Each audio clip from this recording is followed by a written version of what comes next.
Odisha plus खबर ही ओडिशार मुख्यमंत्री नवीन पट्टनायक निर्देशक्रमे महान जननायक प्रभात पुरुष तथा ओडिशार पूर्वतन मुख्यमंत्री स्वर्गत विजु पट्टनायक 27तम श्राद्ध दिवस निराडंब भाव पालन।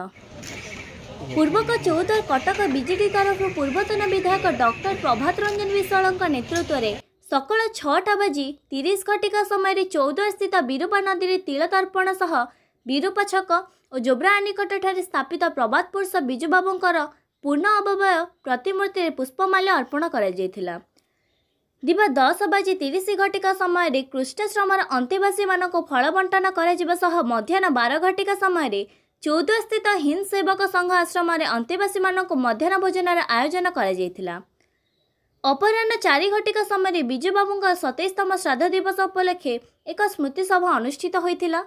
महान जननायक विजुबाबू विचारधारा त्याग सेवा संग्राम और स्वाभिमान व्रती हो एक समृद्ध सशक्ति स्वाभिमानी नूतन ओडिशा गढ़ापी आज पुण्यतिथि विजुबाबूंकर नीति एवं आदर्श गठित विजु जनता दल जड़े श्रृंखलित सदस्य भाव विधायक सौभिक विश्वाल शपथ पाठ करने सहित उपस्थित कर्मी माने शपथ ग्रहण करते।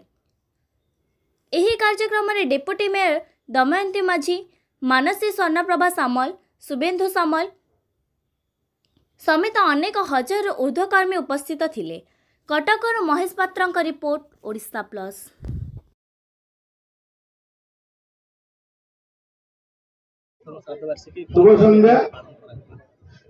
आज प्रभात पुरुष विजु पट्टनायक 27तम श्राद्ध दिवस।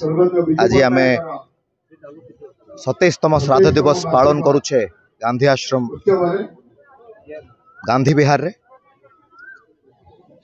जो भली भाव में प्रभात पुरुष विजु पट्टनायक स्वप्न देखिथिले ओडिशा को समृद्ध सशक्त ओडिशा करबा पई, भारत वर्ष रे 1 नंबर राज्य करबा पई आज आमे समस्ते कृतज्ञता जनाऊँ माननीय मुख्यमंत्री श्री नवीन पट्टनायक को, सुयोग्य संतान प्रभात पुरुष विजु पट्टनायक जहाँ स्वप्न थिला प्रभात पुरुष विजु पट्टनायक प्रत्येक स्वप्न को साकार करुचंती, प्रत्येक स्वप्न को सत करुचंती आम प्रिय नेता माननीय मुख्यमंत्री श्री नवीन पट्टनायक। माँ मान को सम्मान एवं गाँ को काम प्रभात पुरुष विजु पट्टनायक आरंभ करथिले।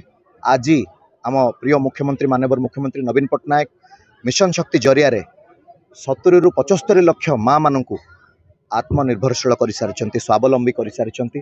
बड़ कथा है माँ मान को सठिक सम्मान आम राज्य रे आम प्रिय नेता माननीय मुख्यमंत्री श्री नवीन पट्टनायक देइछंती। आज आम राज्य विश्व दरबार रे निजर स्वतंत्र परिचय सृष्टि कर सारी माननीय मुख्यमंत्री नवीन पट्टनायक नेतृत्व रे। क्रीड़ा कथा कहतु, माँ मान को सशक्तिकरण कथा कहतु, गमनागमन कथा कहतु, स्वास्थ्य कथा कहतु, शिक्षा कथा कहतु, प्रत्येकटी कथा को जदि आम नजर रखा प्रत्येकटी क्षेत्र में प्राकृतिक विपर्यय परिचालना कथा कहतु, प्रत्येकटी क्षेत्र में आज आम राज्य भारत वर्ष रे सीमित होई नाही, आज विश्व दरबार रे ओडिशार गोटे स्वतंत्र परिचय सृष्टि हो सारी।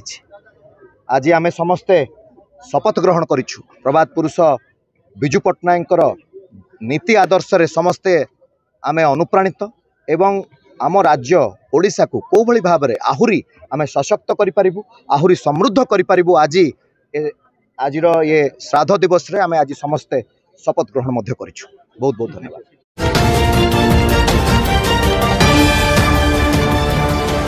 ओडिशा प्लस खबर ही